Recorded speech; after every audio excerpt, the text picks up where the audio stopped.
Hey guys, in today's video, we're going to be going over the new releases that I'm so excited about. There's quite a few to talk about today, and I'm curious your thoughts on whether you're going to be purchasing them yourself or passing on them. I did pin all of them from Trend Mood's Instagram page if you guys are curious to know more.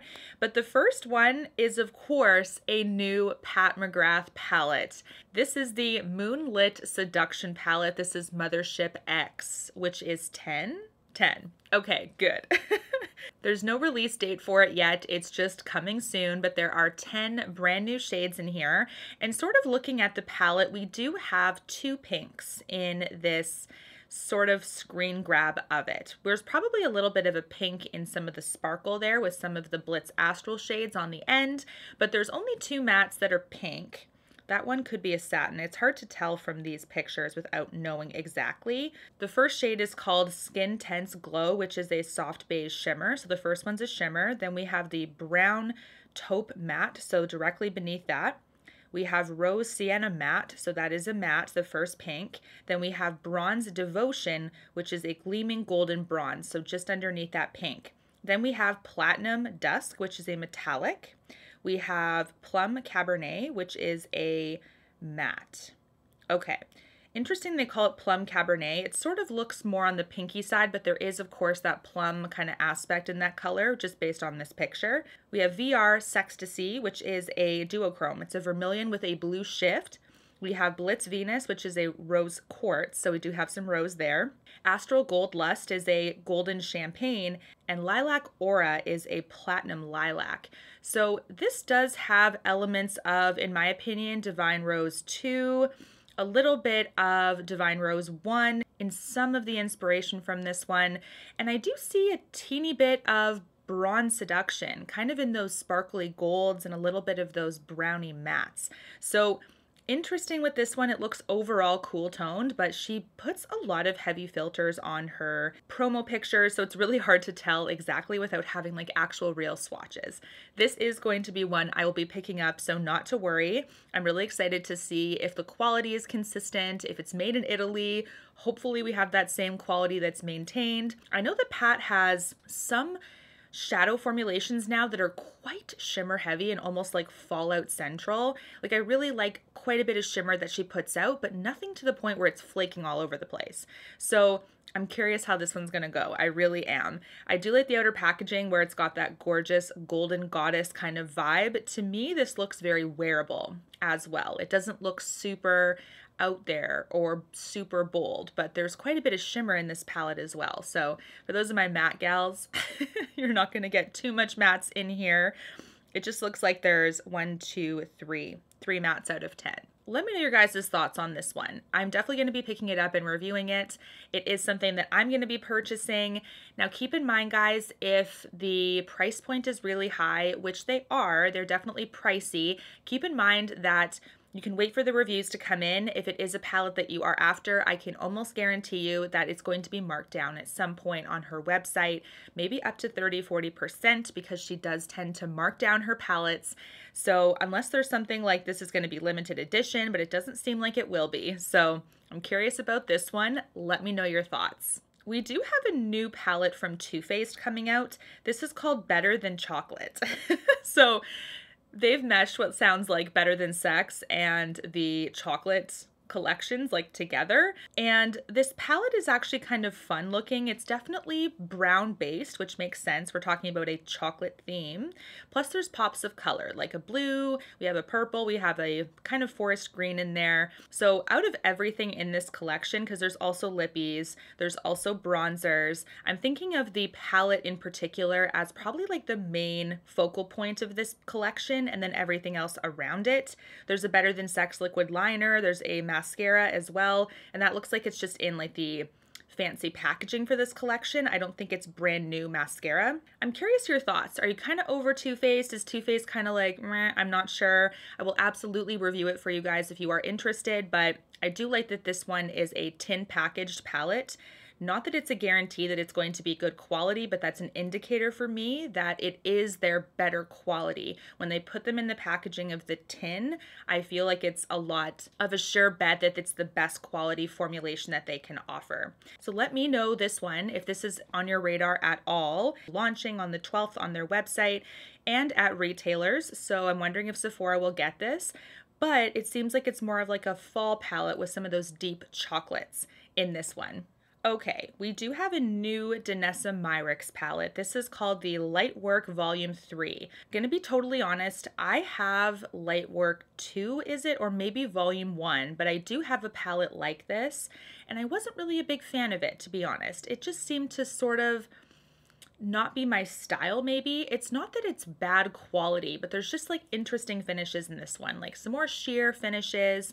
There's a lot of shimmer, lots of duochrome in these, which is totally fine, and lots of colors that are sort of like bold and bright. Not really my favorite. There's obviously, you can see in these, there's tons of duochrome shift in these. If you are a fan of those, you'll probably really love this one, which is great. But I don't find myself grabbing those types of formulas and duochromes a ton. So the palette that I have is not getting a ton of use anyway. So this one I think I'm going to skip, but of course, if this is something that you're wanting my thoughts on, by all means, leave me a comment and I will of course pick it up. But I do think this is one that's sort of like pretty passable, unless you're a duochrome kind of gal and you're into that, which I think will be really cool. I mean, a lot of these, looks like all of them actually have some kind of shift to them, which is really cool to see. So let me know your thoughts on this one too. I'm also curious how different it is from the previous palette. We do have, okay, is there another palette? There is another palette.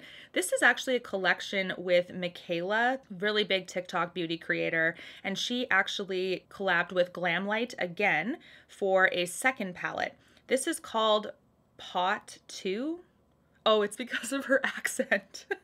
I was like, is that a typo? No, Paht 2, given that she has that accent, is this collection. It's green, purple, blue heavy. There's lots of color in this. I don't know if it's a really popular brand amongst you guys. I think when she launched the first time, I sort of asked you guys your thoughts and you're like, you know, kind of indifferent about it. So I think because of that, I'm probably going to skip this one, knowing it's probably not going to interest a ton of you. I'm sure it's going to do amazing for her and I really hope it does, but I do think this is one that I'm going to pass on. There's quite a few bright colors in here and just a lot going on at once. This looks like it's going to be a big palette as well. It looks kind of large. I love the looks that she's created with this. She's very, very talented. So I hope this does really well for her. I'm excited to see that second collaboration, but I think I'm going to pass on this one unless you guys think that this is like a palette that I need.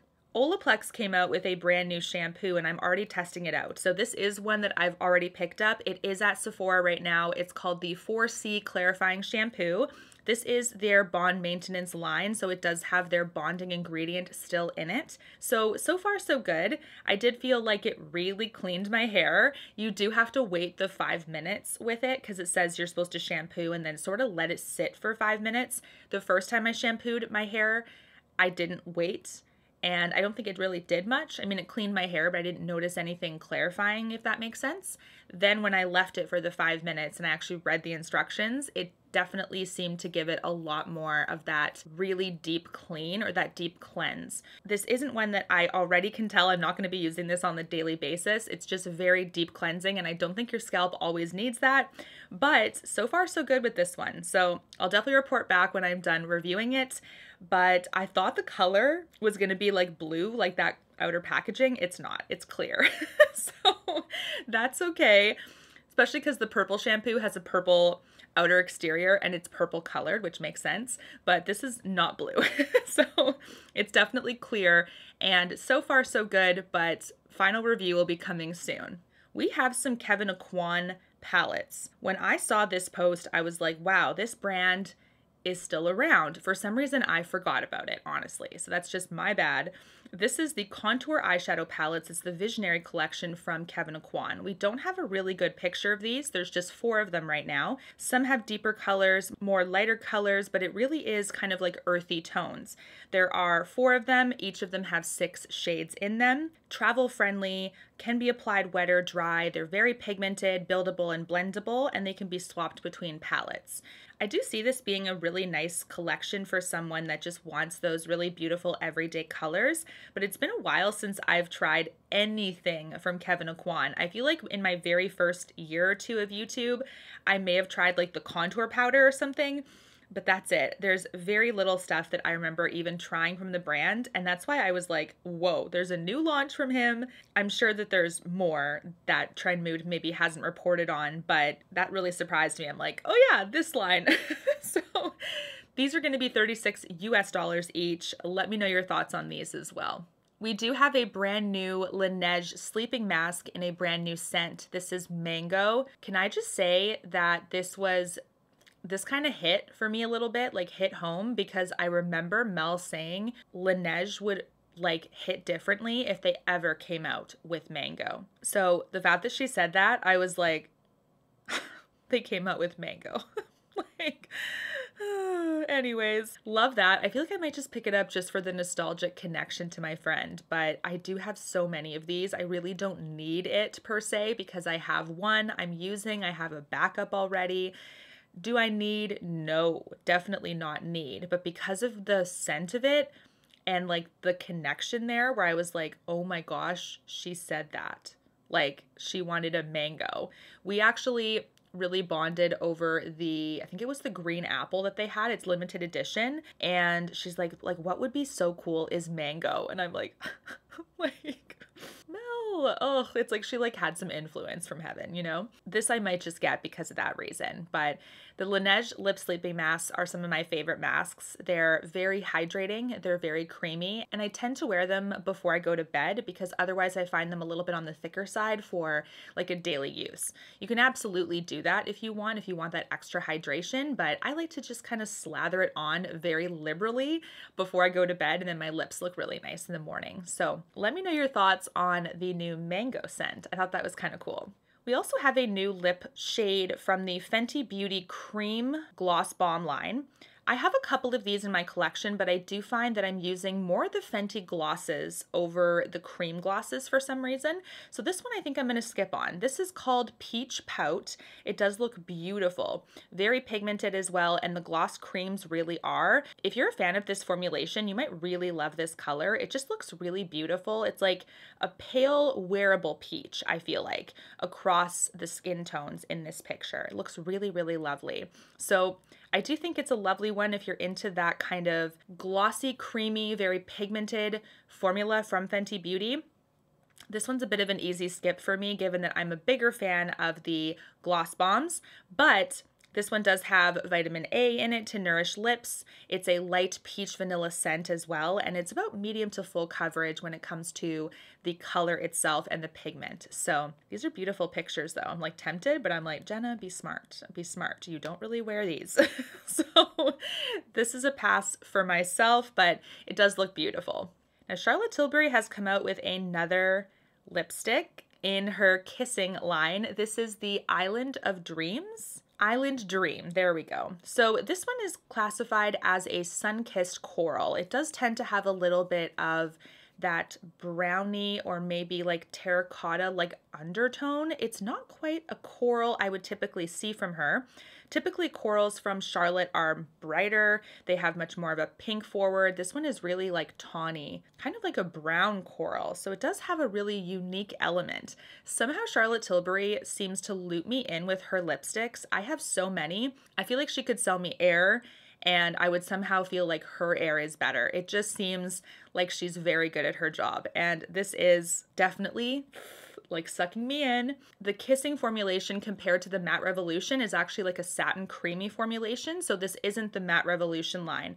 So I like both depending. I really, really like the satin formulation and her mattes are really comfortable. So I wear both. It does have the lipsticks like embossed in the actual bullet, and it has that bejeweled casing as well. Looks beautiful on all the models. Super curious about this one. If you want me to review it, let me know. I think I'm gonna pick this one up though. I might cave.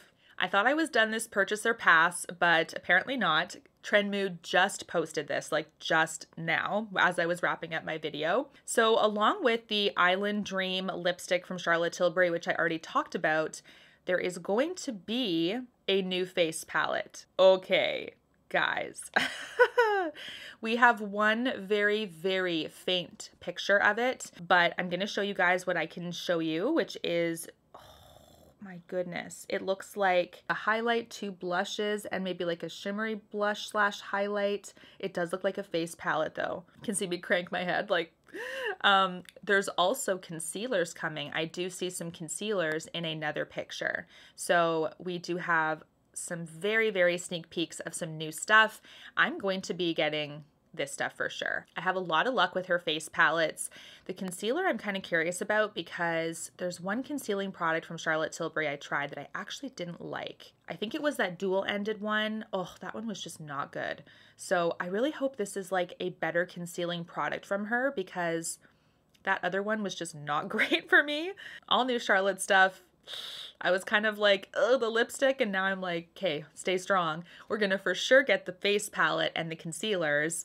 The lipstick's probably gonna be mine though, like, that's for sure.